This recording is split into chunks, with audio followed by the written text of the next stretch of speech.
মঞ্চস্থ হলো theatre factory নাটক আষাঢ়স্য প্রথম দিবসে। সন্ধ্যায় জাতীয় শিল্পকলা একাডেমির এক্সপেরিমেন্টাল থিয়েটার হলে অলোক বসু নির্দেশনায় ৩৯তম বারের মতো মঞ্চস্থ হয় নাটকটি। আষাঢ়স্য প্রথম দিবসে রচিত হয়েছে কবি কালিদাসকে কেন্দ্র করে। নাটকের আরেক অপরিহার্য চরিত্র মল্লিকা। কালিদাস আর মল্লিকার জীবনের নানা মর্মস্পর্শী ঘটনা নিয়ে এগিয়েছে নাটকটি। ২০১৯ সালে প্রথমবার মঞ্চে আসা আষাঢ়স্য প্রথম দিবসে নাটকটি রচনা করেছেন মোহন রাকেশ, অনুবাদ করেন অংশুমান ভৌমিক। ইতোমধ্যে ঢাকা, চট্টগ্রাম, কলকাতা সহ বিভিন্ন স্থানে নাটকটি মঞ্চস্থ হয়েছে। বৃষ্টির জলে সে স্থান দিয়ে আমার খানিকটা দূর হয়েছে। সত্যি তোমাকে একেবারেই চেনা যায় না।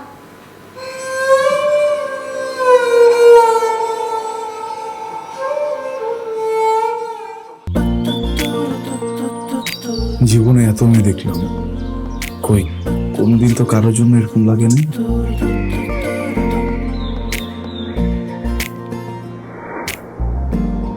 কে এটা?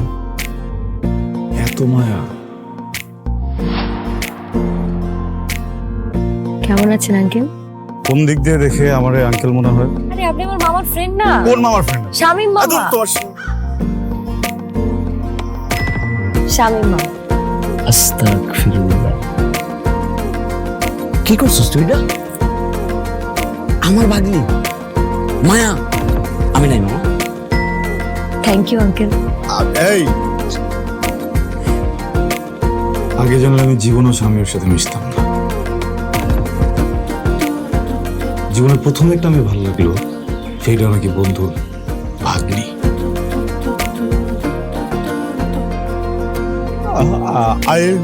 I love you. এভাবে শুরু হোক আমাদের গল্পটা।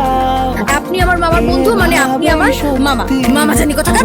এই ফুলটা নিয়ে যাও। এভাবে শুরু হোক আমাদের গল্পটা। বাবাজান, আমার বোন আপনার ভাগ্নি, এটাই বাস্তবতা। এই বাস্তবতা মানি না, তাহলে আমি ওর সাথে বন্ধুত্ব রাখবো না। কি রে তুই খারার উপরে পল্টি লয়ে লইতেছ? জুতা দেবো তোরে। হ্যাঁ, জুতাও তো লাগবে এক জোড়া, একটু বাড়াই দিও। হারামজাদা খারাপ।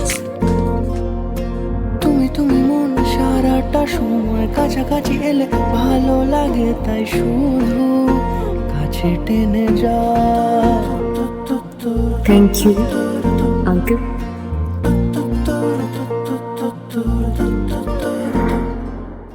এখন জন্ম সনদ দিয়ে খোলো বিকাশ স্টুডেন্ট অ্যাকাউন্ট। নিজের বিকাশ নিজে কর।